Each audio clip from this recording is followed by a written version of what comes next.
Good morning, Year 4. I hope you're well. Welcome to today's English lesson. Today you're going to be learning and exploring more how to correctly use direct speech with a range of speech verbs and adverbs. So to be successful in this lesson, you'll be able to use and punctuate direct speech correctly.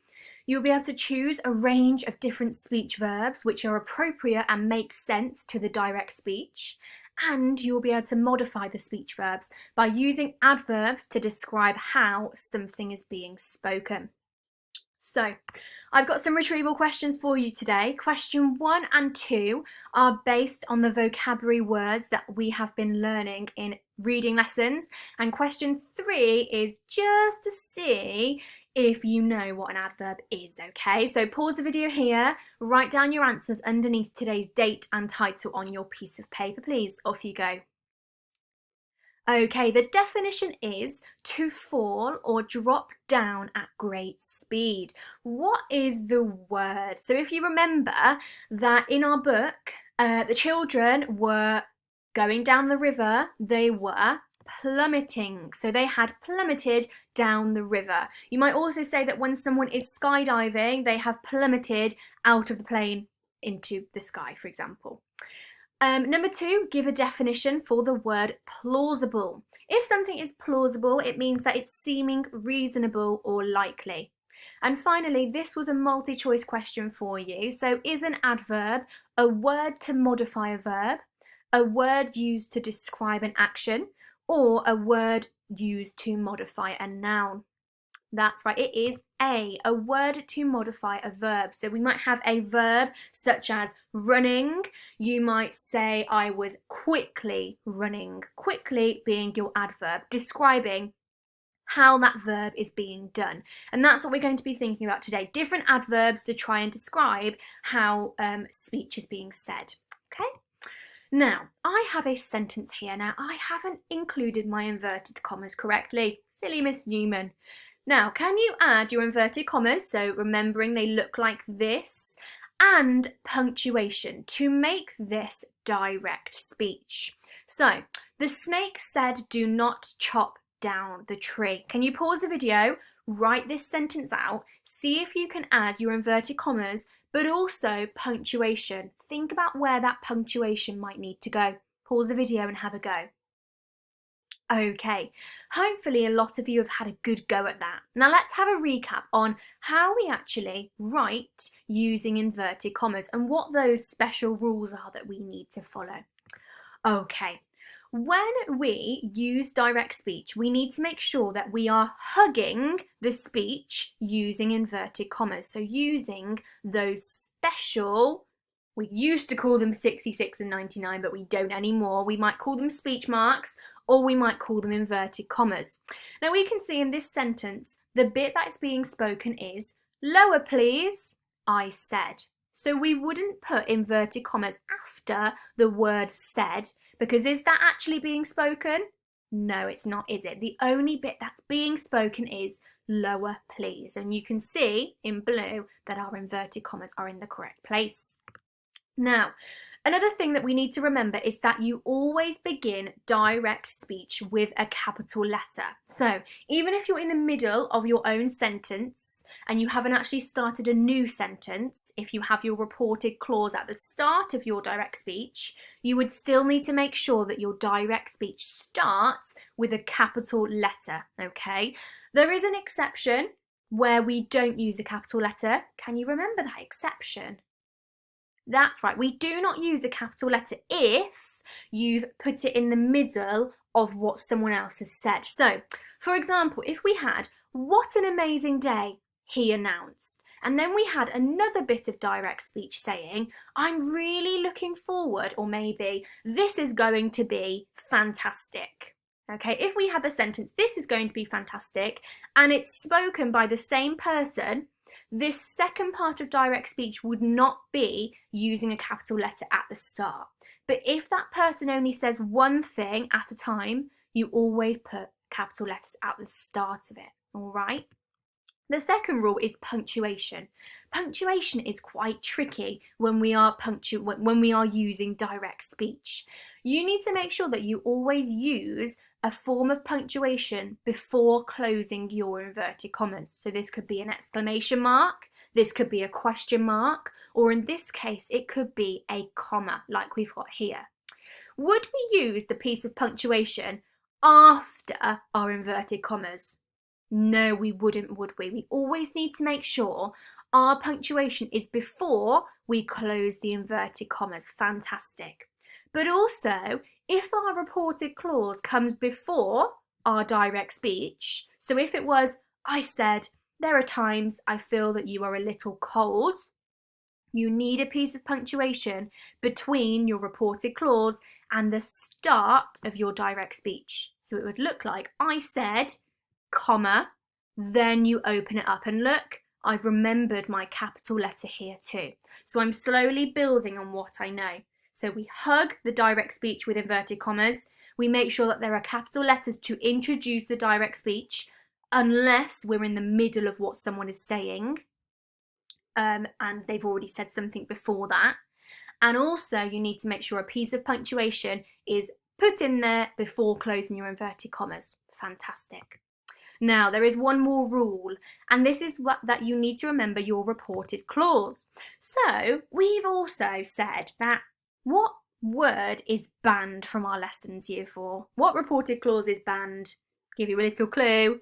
This one here, we don't like the word said, do we? We can use much better speech verbs than said. So we're going to really work on that today. But you must remember that we always need to make sure that you don't just write it in inverted commas, that you write who has said it and how they've said it too. Okay, now we've had a recap. Do you want to take a look at your version of this sentence and how you've added inverted commas, punctuation and capital letters, and see if you would like to change it before we have a look at the answer? And we really focus on how we can make this a better form of direct speech. So pause the video, have another look and see how you can make it better, okay? Off you go. Okay, so let's see what I've come up with then. I can see here, the snake said. That is my reported clause. This word said is known as my speech verb, and then do not chop down the tree would be in my inverted commas. But what do I need at the start of my direct speech? Do not chop down the tree. What do I need? I need a capital letter, don't I? I wonder if you remembered that. But also I wonder if you remembered that if the reported clause comes before the direct speech, you need a comma before you open up your inverted commas. Did you also notice something else I changed? Have a look at this example. What punctuation have I actually changed to make it better? That's right, I've changed it from a full stop to an exclamation mark. I wanted the snake to be shouting it, not just saying it in a really polite way. If you think back to our story from the start of the week, all of the animals are really angry about the axeman chopping down the trees. Of course they're not going to be nice, are they? So we've had a quick recap on how we correctly punctuate direct speech and how we use inverted commas correctly. We now want to think about this word, this speech verb, said, because said is non-existent in our brilliant Year 4 classroom, isn't it? What other speech verbs could we use other than said? Well, let's think. Who is saying this? It's the snake. What do snakes sometimes do? They sometimes hiss. So the snake could have hissed, "Do not chop down the tree." How else could the snake have spoken? Would the snake have whispered? Would that make sense? No, because the snake is actually used the exclamation mark to show how he is speaking, so he wouldn't have whispered. How else might the snake have spoken? Pause the video and have a think. Okay, let's see my ideas compared to yours. So I've said that the snake could have spat. The snake spat, "Do not chop down the tree." The snake could also have ordered, "Do not chop down the tree." The snake might have also demanded, "Do not chop down the tree." What do you notice about our speech verbs? Most of them end in what? Most of them end in that suffix ed, because it's a past tense verb. They've already said it, so it's in the past. Okay. Now, I'm going to choose one of these, and I'm going to choose spat, because I like the alliteration that it gives. The two S's gives that really nice alliteration. So you can see how I've changed the snake said, do not chop down the tree, to the snake spat, do not chop down the tree. Now, I'm thinking, well, I want to add an adverb to say how the snake spat. Did the snake spit silently? Did the snake spit aggressively? How might the snake have spat? Well, tell you what, if you're a bit confused and you want some more adverbs to help you, I've got this wonderful bank of adverbs here to help you to make your direct speech of a really high quality. We want to use adverbs to describe how the speech verb is being spoken. So we can see here we've got angrily, anxiously, cautiously, cheerfully, courageously, crossly, cruelly. And you can read them all until you get all the way to wildly. Now I want you to think, how could the snake have spat? Would the snake have spat cheerfully? No, we need to make sure we use adverbs that make sense. Now, I want you to think of an adverb that you could use here, and I'm going to think of one too. I wonder if we'll think of the same one, okay? Pause the video and have a think. Okay, I chose to say the snake spat angrily. Do not chop down the tree. And that was the first one on my list, wasn't it? Have you noticed what each of these adverbs end in? That's right, they end in the suffix ly. Okay, so those are the adverbs that we're going to be using today. Not all adverbs end in ly, but the ones that I've given you today, they all end in ly because it tells you how something is happening. Now, can you see the difference between the two examples of direct speech? Which example do you think sounds better? Take the moment to read them out and then have a go at thinking which one sounds better. Pause the video and do that now, please. Okay, did you prefer the first one? No, I didn't either. I preferred the second one because we have used different speech verbs and we've also used adverbs, and we've made sure that we have punctuated our direct speech correctly. Now it's your turn to have a go at adding the inverted commas in the correct place, and then thinking of a different speech verb to said and an adverb to improve this sentence.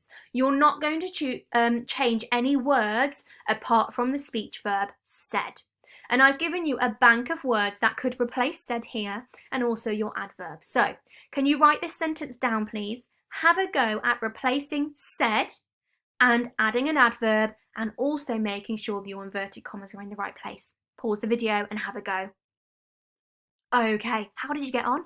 Did you work out that the be said is actually our reported clause? So the bit that's being spoken is, if you think we'll let you destroy our home, you are wrong. So that needs to be in inverted commas. Now, the be said. No, the be didn't say, did he? The be could have argued. We've got the word argued here.